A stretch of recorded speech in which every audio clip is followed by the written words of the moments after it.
Bismillahirrahmanirrahim. Ayat berapa ini? 179 halaman 26. A'udzu billahi minasyaitonir rajim. Bismillahirrahmanirrahim.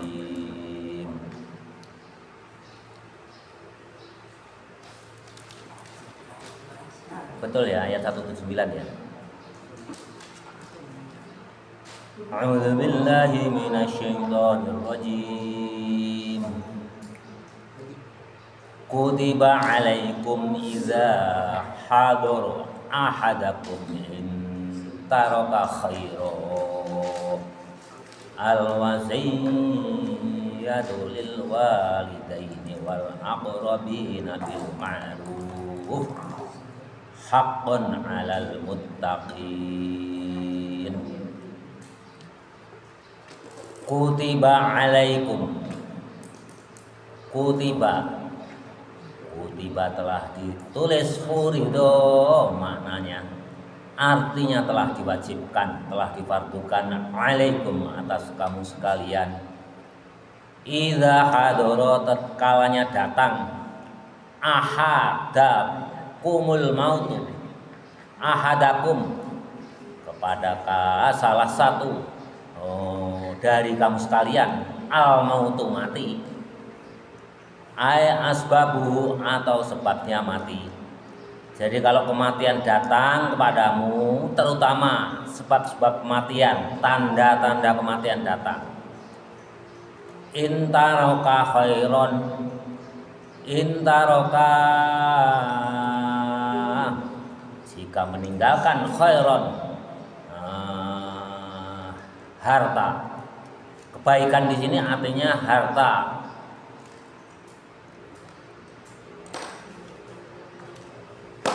Betul. Malan ay bermakna harta. Jadi kalau kalian semuanya itu mati atau sebab-sebab atau tanda-tanda kematian telah datang kepadamu dari salah satu dari kalian itu akan mati ya, tanda-tanda mati itu apa ya? Sakit. Tapi ada orang yang mau mati itu nggak ada tanda-tanda. Tapi kadang-kadang ada yang tanda-tanda atau sebab-sebab kematian.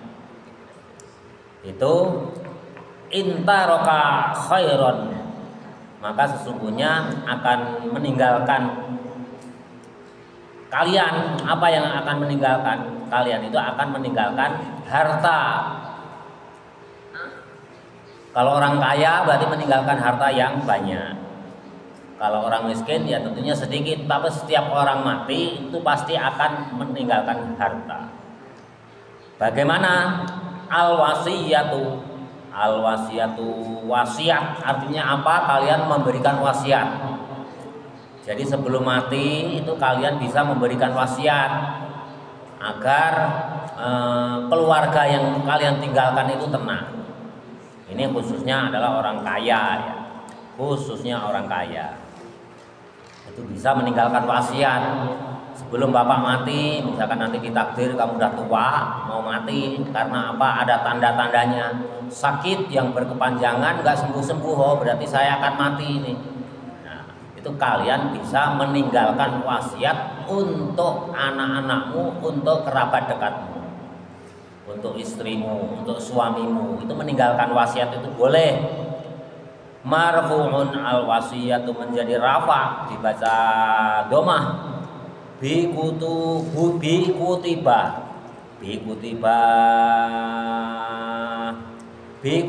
dengan ditulis wa muta'allaqun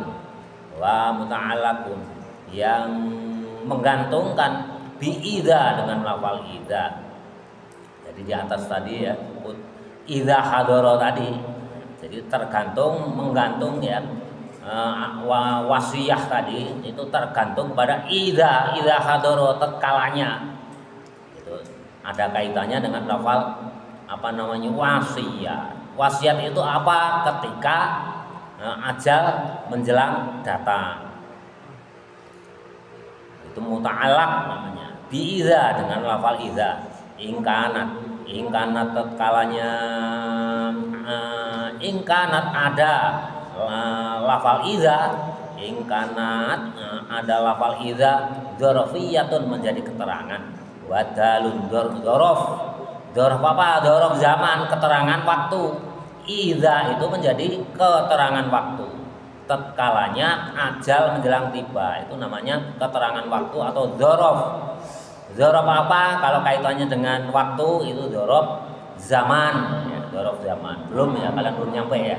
Belum nyampe. Menjadi dzarf.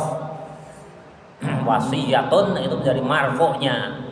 Marfu'. Ingkanat ada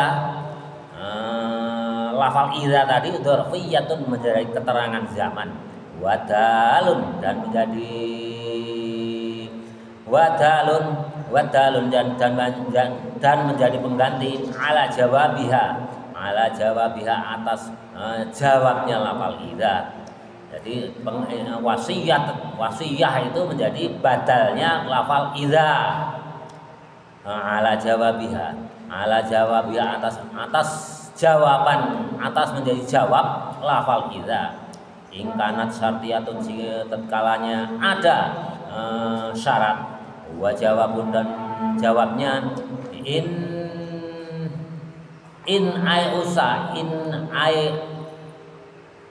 fal yusa.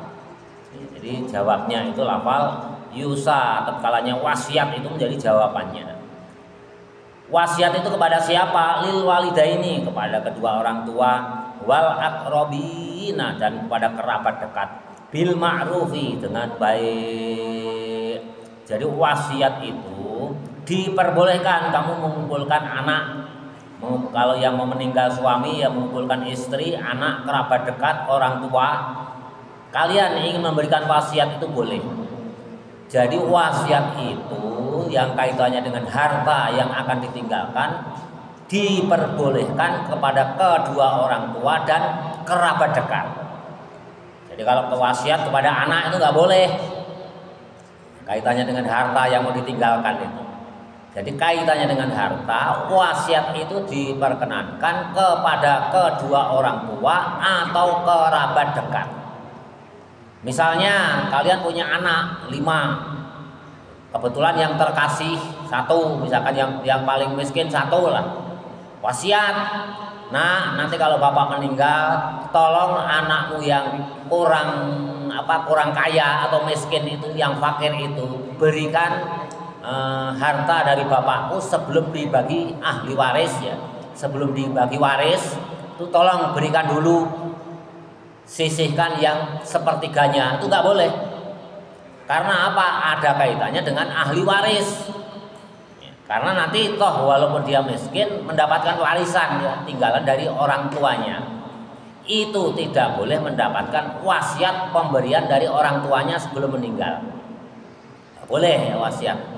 Tuh saudaramu yang miskin itu nanti tolong diberikan sebelum dibagi waris, tolong berikan dulu misalkan 10 juta. Itu nggak boleh.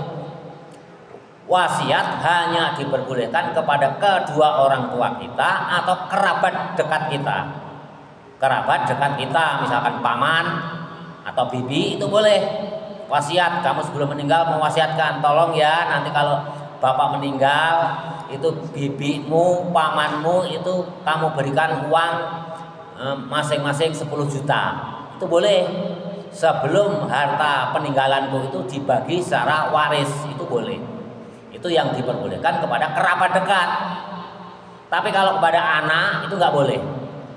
Jadi kepada paman, bibi berarti adiknya bapak, kalau yang menjelang meninggal itu bapak, atau kakaknya bapak, atau keponakan itu boleh.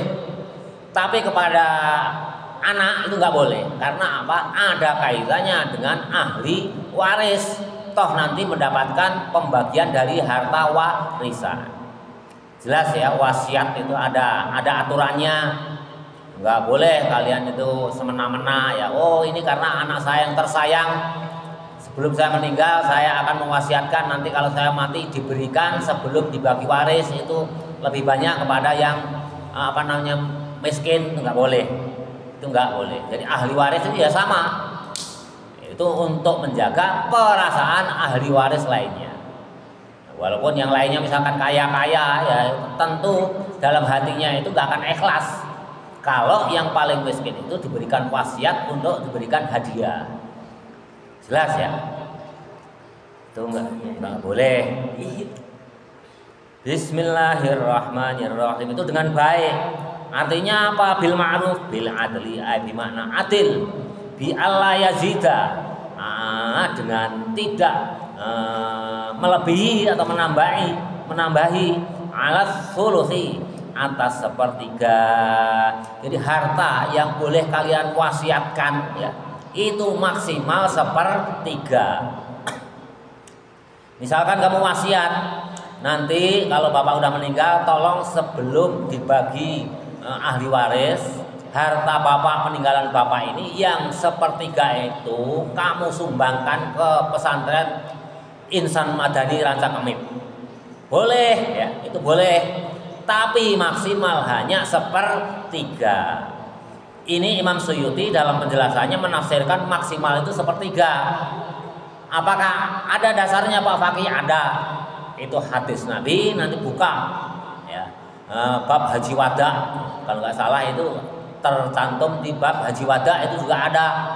Itu menceritakan sewaktu Nabi Muhammad menjalankan ibadah Haji Wada, haji perpisahan, sahabat Nabi yang bernama Sa'ad bin Abi Waqqas itu sakit keras, sakit perut.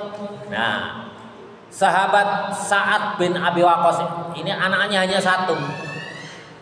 Beliau ingin meninggalkan wasiat, ya Rasul, saya ingin meninggalkan wasiat untuk menginfakkan hartaku 2/3. Jangan ya Sa'ad bin Abi Waqqas, terlalu banyak. Gimana ya Rasul kalau setengah? Jangan ya Sa'ad bin Abi Waqqas, masih terlalu banyak. Cukup sepertiga, yang 2/3 tinggalkan untuk anakmu. Padahal anaknya hanya satu. Sa'ad bin Abi Waqqas ini kaya raya sekali. Menawar kepada Rasul 2/3, setengah yang disetujui untuk diinfakkan melalui wasiat hanya maksimal 1/3. Makanya Imam Suyuti dalam penafsirannya yang menginduk kepada hadis Nabi ya, maksimal 1/3 itu boleh. Tapi kalau ke saudara kandung ya, ke anak kandung, ke istri nggak boleh. Atau istri yang meninggal, nanti tolong ini yang 1/3 saya hibahkan kepada suamiku, nggak boleh.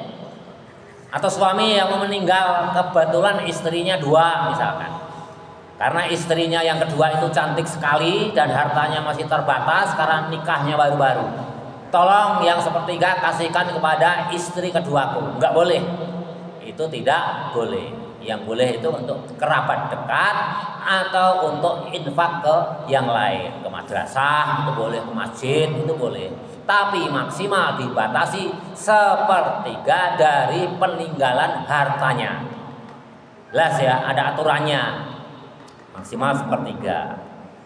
Mentang-mentang kamu itu supaya merasa amalmu kurang banyak, kaya raya menjelang meninggal karena sakit keras, udahlah nanti yang setengahnya untuk masjid, itu nggak boleh.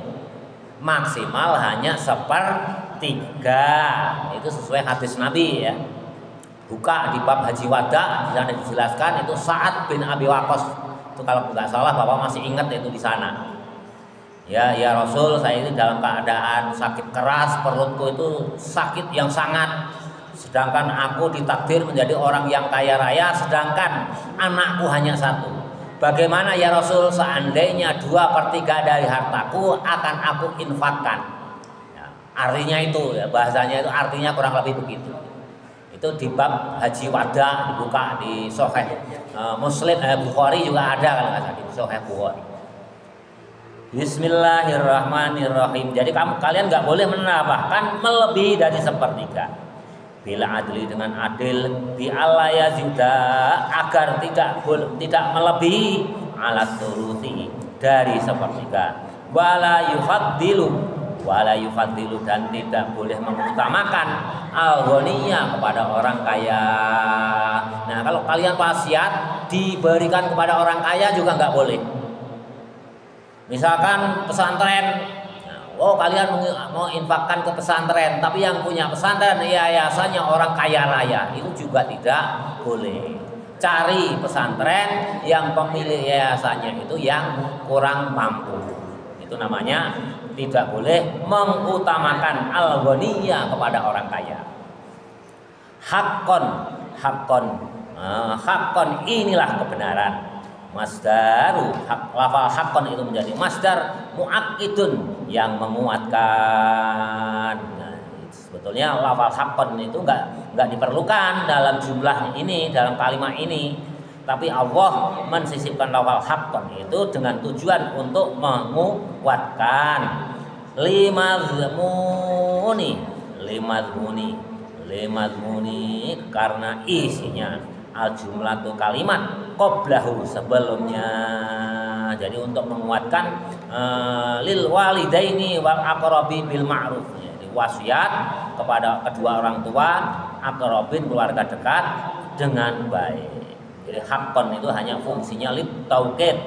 Alal muttaqin, wasiat itu untuk siapa? Alal muttaqina, untuk orang-orang yang termasuk golongan yang bertakwa Allahu kepada Allah. Wahada dan ini, ya, ini pendapat ulama. Wahada dan lafal wasiat ini kutiba alaikum idza hadara ahadakumul mautu tadi, orang yang menjelang mati meninggalkan wasiat. Ini penjelasan Imam Suyuti bagaimana? Wahada dan ini mansuhin, telah dimansuh, telah dihapus.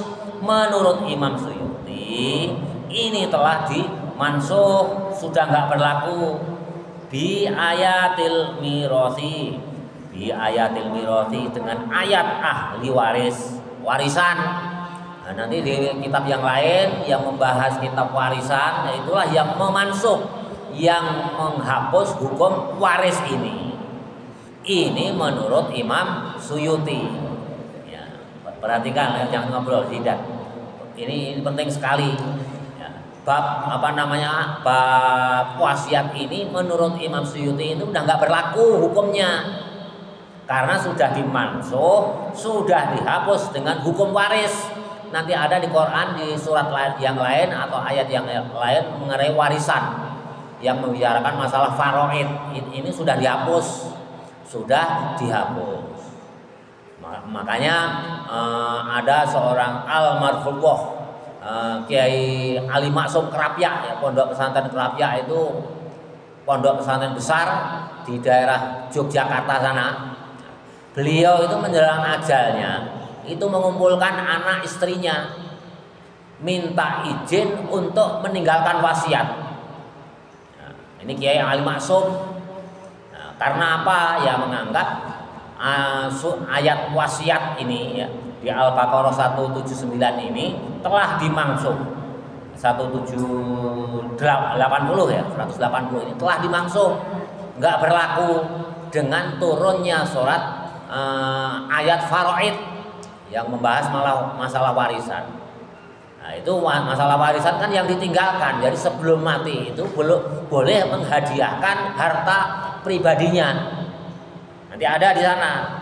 Makanya Kiai Ali Maksum al-Mahfudullah Kiai Ali Maksum itu mengumpulkan anak istrinya itu menjelang kematiannya itu. Apa? Minta izin untuk menginfakkan, untuk menghibahkan 2/3 dari hartanya. Nah, ya, ini seperti Sa'ad bin Abi Waqqas. Minta izin karena hartanya banyak sekali. Al-Mahfudh Kiai Ali Maksum ini 2/3 hartaku akan aku hibahkan. Hendaknya istriku, wahai anak-anakku, kamu mengizinkan. Akan dihibahkan kemana? Akan dihibahkan ke pesantrennya. Ya, akan dihibahkan ke pesantrennya. Supaya apa? Supaya pesantrennya menjadi besar, menjadi berkembang. Dihibahkan kepada pesantrennya. Jadi ada ulama besar yang menganggap ayat masalah wasiat ini telah dimangsuh oleh ayat yang lain di dalam Al-Qur'an. Ini sudah tidak berlaku. Ini menurut Imam Suyuti, ini penafsirannya memang ayat ini sudah dimangsuh. Tapi ulama lain, ulama jumhur, oh enggak, ayat ini tidak dimaksud berdiri sendiri karena ini membicarakan masalah wasiat. Sedangkan di ayat faraid, ayat warisan itu membicarakan masalah warisan. Warisan itu adalah harta yang ditinggalkan setelah mati. Sedangkan wasiat itu pesan sebelum mati. Berarti wasiat itu juga boleh tapi ada batasannya dan tidak tidak boleh melebihi 2/3. Jadi di antara ulama sendiri udah berbeda pendapat ya. Nah, kalian ikut yang mana ya silahkan, yang penting bil ma'ruf ya, dengan baik. Kalau kalian ingin mewasiatkan, tentu anak dan istrimu atau anak dan suamimu harus ikhlas, harus benar-benar ikhlas. Dan keadaan anak-anakmu ya, khususnya itu telah mapan secara ekonomi. Karena apa? Di hadis yang lain Nabi mengajarkan kepada kita, hendaklah kalian meninggalkan generasi setelahmu. Artinya anak-anakmu itu dalam keadaan kuat, baik kuat secara ekonomi maupun kuat secara akidah, secara amaliyah. Berarti harus soleh. Pastikan generasi setelahmu itu, anakmu itu Islam dan hartanya sudah banyak. Pastikan itu dulu. Tapi kalau anakmu ya, kebetulan Kiai Ali Maksum Al-Mahfudh, Kiai Ali Maksum itu putra-putranya udah kaya raya juga. Udah kaya raya. Ya tentunya karena putra kiai besar, ekonominya sudah mapan, yang mengikhlaskan, toh mau diwasiatkan itu, mau diinfakkan terhadap pesantrennya dirinya sendiri, ya tentu boleh. Tapi toh seandainya kelima anaknya itu kaya raya, tapi harta yang banyak, yang 2/3 itu mau diwasiatkan, diinfakkan kepada pesantren lain atau yayasan lain, belum tentu ikhlas juga, namanya manusia ya. Belum tentu ikhlas ya.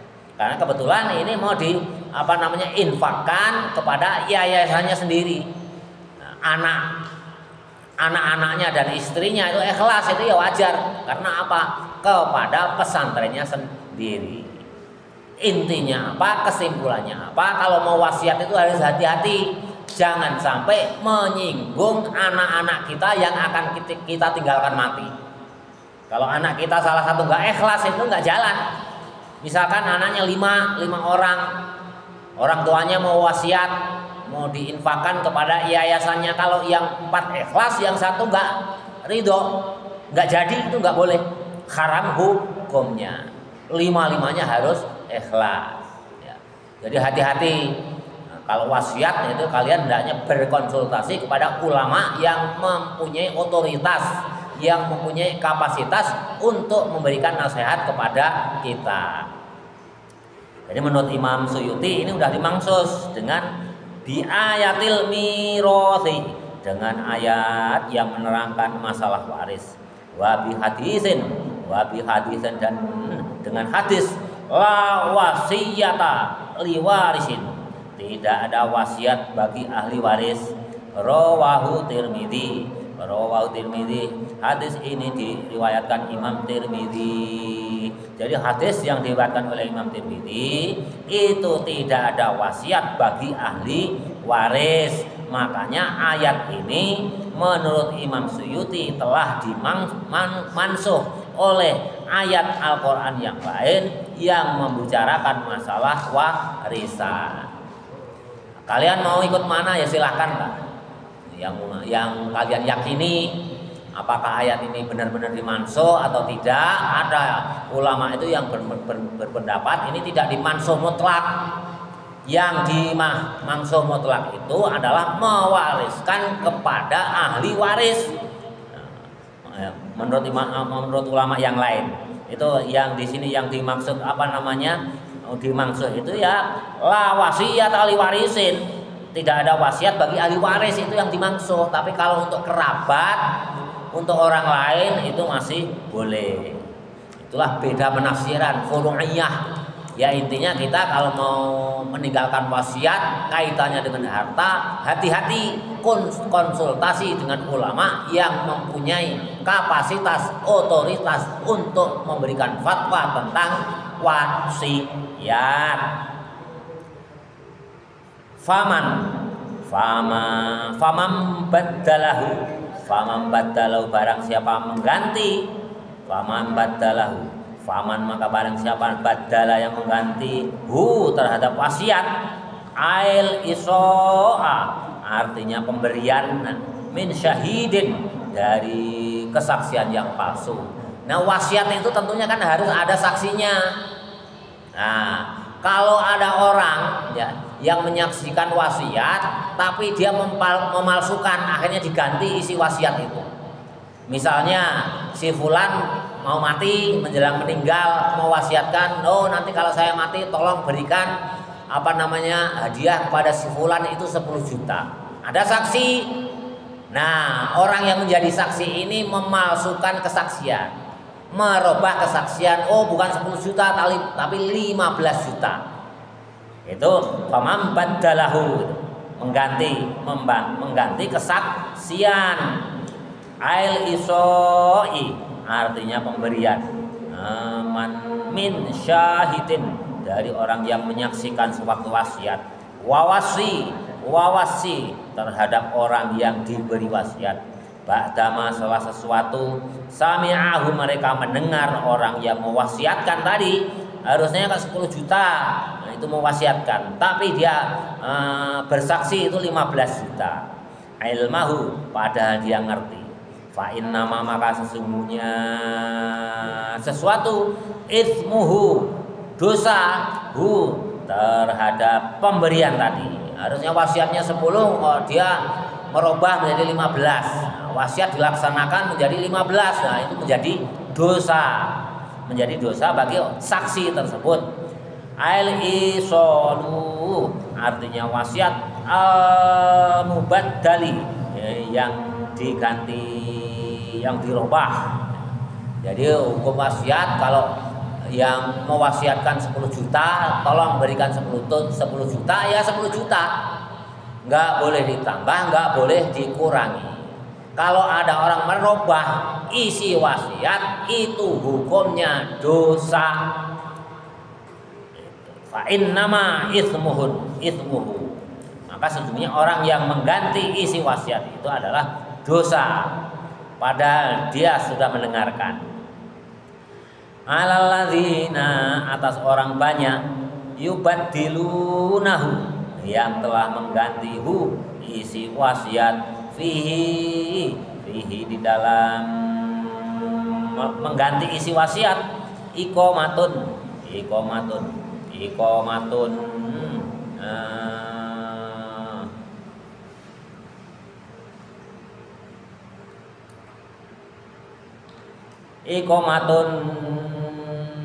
berdiri tegak, al-dhahiru dengan jelas, maqamal muzmaru, dia berdiri di atas sesuatu yang telah jelas.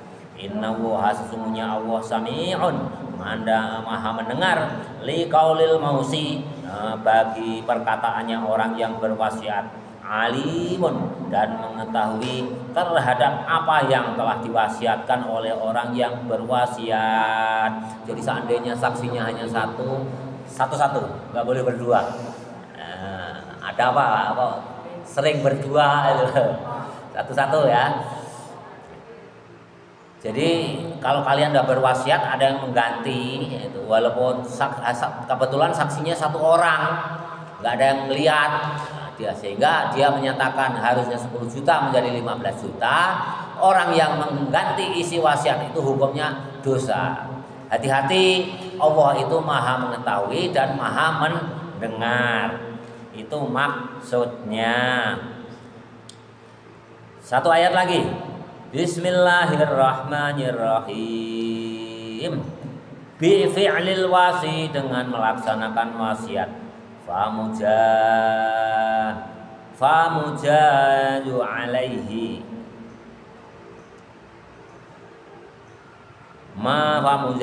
Famujaju alaihi maka diperbolehkan atas orang yang melakukan wasiat.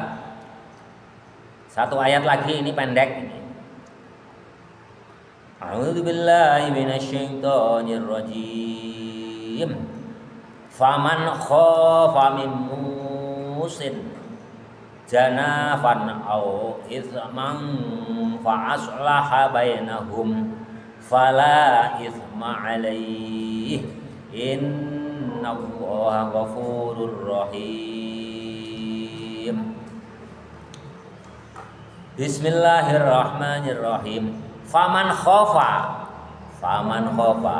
maka barang siapa yang takut min musin, dari memberikan wasiat, mukhaffafan dibaca ringan,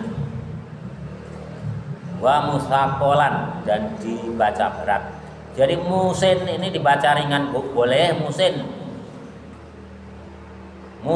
mukhaffafan itu dibaca ringan, mim musin itu boleh. Dibaca berat bagaimana kalau dibaca berat?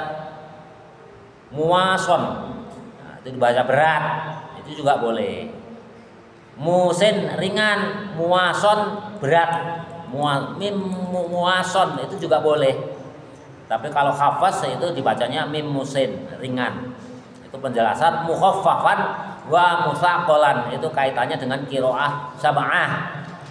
Jadi mim musin boleh dibaca mim muasson boleh. Muasson, mim muasson boleh. Kalau takut, ya, kalau ada orang yang takut karena memberi wasiat, janafan karena condong, janafan condong karena condong, mailan artinya condong, nganil haqqi dari kebenaran, khoto'a atau kesalahan. Ya. Ada orang itu ragu-ragu, orang menjelang mati, saya memberikan wasiat, mau memberikan wasiat, tapi saya ragu-ragu, jangan-jangan benar, jangan-jangan nanti hartaku itu digunakan di jalan yang benar, atau jangan-jangan digunakan di jalan yang salah. Takut, itu namanya ragu-ragu, ya. Masih ragu-ragu. Bagaimana menyikapinya? Di Quran pun dijelaskan. Au ithman artinya berdosa, bi anta ammada, karena tidak sengaja. Zalika yang demikian itu bi ziyadatin dengan menambah ala sulusi dari sepertiga, au tahsisin atau mengkhususkan ghaniyin terhadap orang yang kaya, masalan umpamanya. Jadi seandainya walaupun benar condong ya, anil haqqi dari kebenaran, ya. Misalkan menambah melebihi dari sepertiga, atau ragu-ragu nanti jangan-jangan digunakan di jalan yang salah atau digunakan di jalan yang benar, ya. Di antara keduanya itu ragu-ragu, atau dia mengkhususkan memberi kepada orang yang kaya misalnya. Nah, fa'aslaha, perintah Allah apa? Fa'aslaha maka perbuatlah yang bagus, bainal di antara orang banyak, bainal musi antaranya orang yang mau wasiat, wal muso dan dengan orang yang diberi wasiat, ya. Hendaklah berbuat baik. Berbuat baik itu apa? Ya, berbuat baik itu ya pokoknya diaturlah musyawarah sebelum memberikan wasiat secara saklek. Hendaklah musyawarah secara tuntas. Adakan perjanjian antara yang wasiat dengan orang yang diberi wasiat, itu dipastikan nanti setelah dia mati wasiatnya itu berjalan dengan benar. Wasiatnya itu berjalan dengan benar. Pastikan, ya. Jadi sebelum kalian wasiat, sebelum mati itu pastikan, yakinkan dirimu nanti kalau kamu mati wasiat kamu itu dijalankan dengan benar. Itu namanya fa'aslaha bainal musi antara orang yang memberikan wasiat, wal muso dan orang yang diberi wasiat, lahu terhadap wasiat bil amri dengan perintah, bil adali dengan adil, artinya yakinkan bahwa yang kalian wasiatkan itu berjalan dengan benar. Fala isma, maka tidak ada dosa alaihi atas orang yang memberikan wasiat dan yang diberi wasiat, fi zalika, yang demikian itu, innallaha, bahwasanya Allah ghafurun, maha pemaaf, rahimun, dan maha kasih sayang. Jadi kalau kamu yaitu dipesan oleh Allah supaya hati-hati terhadap mau memberikan wasiat. Kalau kalian memberikan wasiat, pastikan nanti sepeninggalmu wasiat itu berjalan sesuai apa yang telah kalian wasiatkan. Wallahu a'lam bishawab.